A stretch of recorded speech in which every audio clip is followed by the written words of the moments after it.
Let's take a look at how to make a refreshing cold brew with your Luxe Brewer. Start by using the larger flat-bottom filter basket.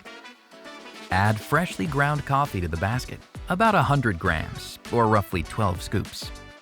That's about 3 times the amount you'd use for a hot brew, giving your cold brew that rich, full-bodied flavor.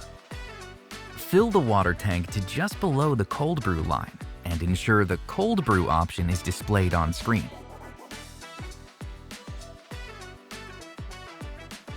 Remove the carafe lid.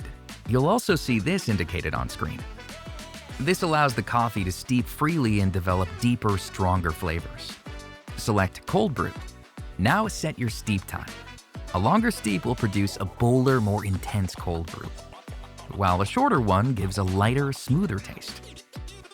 The Luxe Brewer will steep for your selected time, then automatically release the coffee when it's ready. Serve your cold brew over ice or add milk for a creamy finish. Enjoy your cold brew.